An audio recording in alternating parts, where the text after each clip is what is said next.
Hey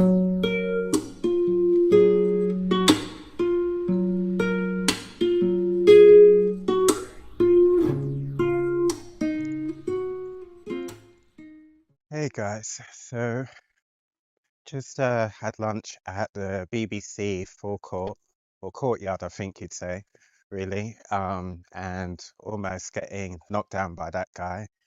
Um, the irony as a cyclist, but yeah, I thought I'd bring you guys along for a walk back to work.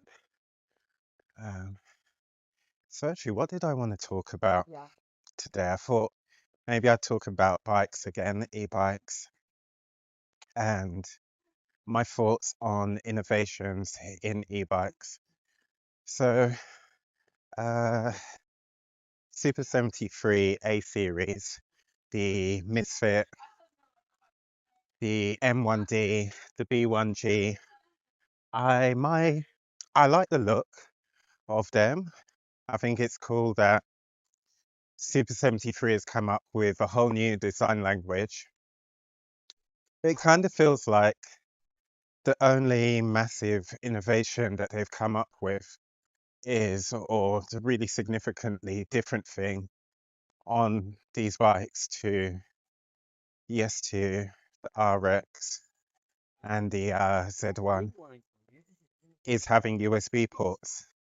The batteries are totally different in their form factor, and the fact that you have the option of two batteries.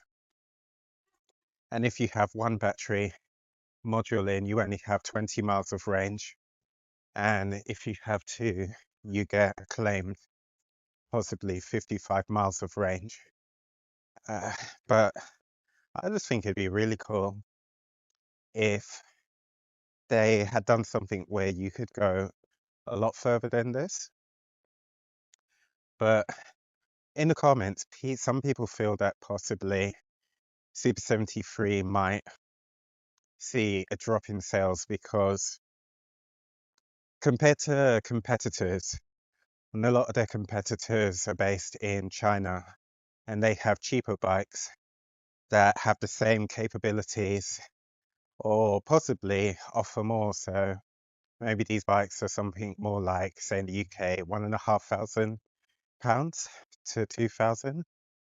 And the Super 73, it's more like the pricing is more north of £2,000. So what was it? My bike was like 2,850, I think. And I think their bikes have gone up to something like close to £5,000.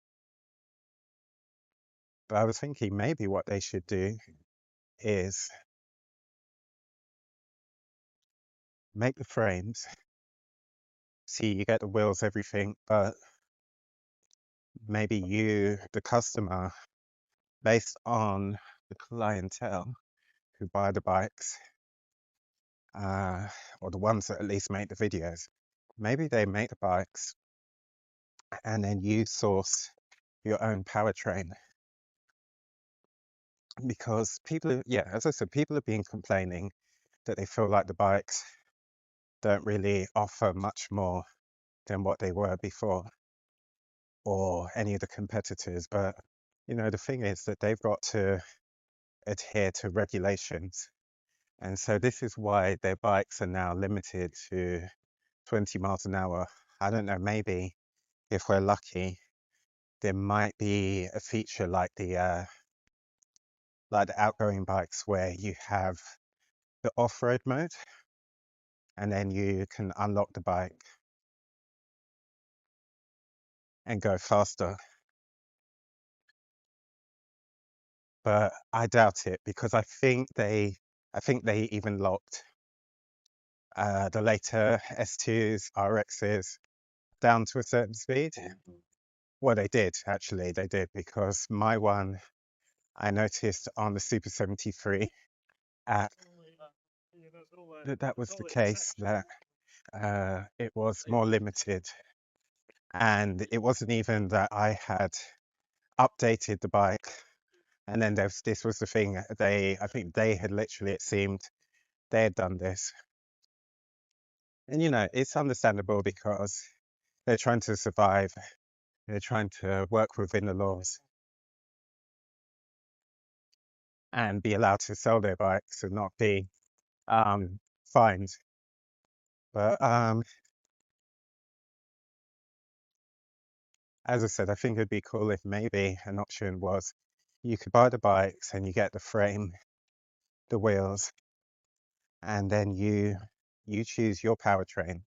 So I don't know if it is like a loophole that they would be able to get around these regulations because they're not selling people bikes that do these things, and then the onus is on the customer. I mean, or the rider. It probably isn't something. Probably isn't any loophole like that.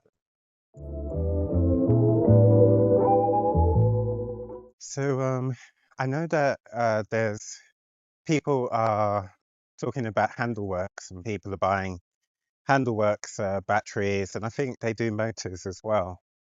And this is a way to get around the restrictions and stuff. But I don't remember if I've ever spoken about this, and I think this is something that should also happen in the UK, Europe. That I personally, and I know like obviously it would benefit me, but maybe with like e-bikes, fat tire e-bikes with throttles.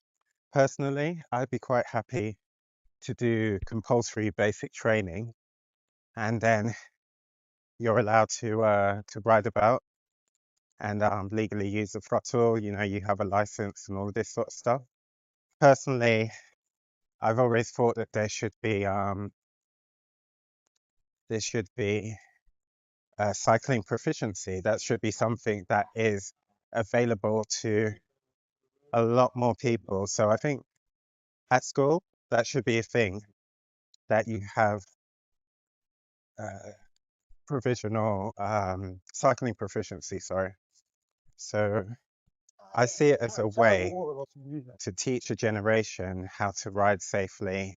I mean, provided they can ride a bike, maybe even teach how to ride a bike and how to ride safely. And maybe it kind of doubles as well as a way of using the road safely. And then even if people don't choose to be a cyclist, even if they choose to drive, maybe because they've done training uh, for cycling proficiency, maybe they have a better understanding of what it is to be a cyclist, the things that you go through on the road, why you might be doing certain things. So, like when you're maybe weaving about a bit, maybe it's because it's wet and you don't want to go over a manhole cover and possibly slip, or you're avoiding potholes. So, that's another thing that I think should happen. But I mean, I don't think that this is something that would happen anytime soon. But one of my really wild like ideas I'd love to see as an innovation with e-bikes is that solid state batteries. So, it could offer much higher ranges. I know that kind of the idea, the concept is that you ride to work, you charge at work, and then you come home. But I've found, I mean, maybe I'm quite a unique type of rider. Maybe my use case isn't really the general use case of a lot of people, but I'm the kind of person who wants to ride from my home in Croydon to Brighton, or ride from my side of London in South London, somewhere between like 7 and 10 miles from the city centre, and I want to ride all the way across the city to the other side, and maybe even possibly be able to ride back. And there is an element of that being possible with bigger batteries that you're able to buy from third-party manufacturers. And with Super 73, one of the nice things is even with the first generation of bikes, you've got the ability to for it to be modular. So say like with my S2, you can have more than one battery mounted on the frame. You know, if it really needs be, you can have that hooked up. There is like a way. There is again another third party uh, manufacturer who makes a system where you can have two batteries, and I think what it does, it runs the two batteries as one. So you can have like, see a much higher capacity of charge and have more range. But yeah, solid state batteries obviously would offer that. And you know, you could either have the same capacity of battery, but in a smaller form factor and thus less weight on your bike, which could help with range.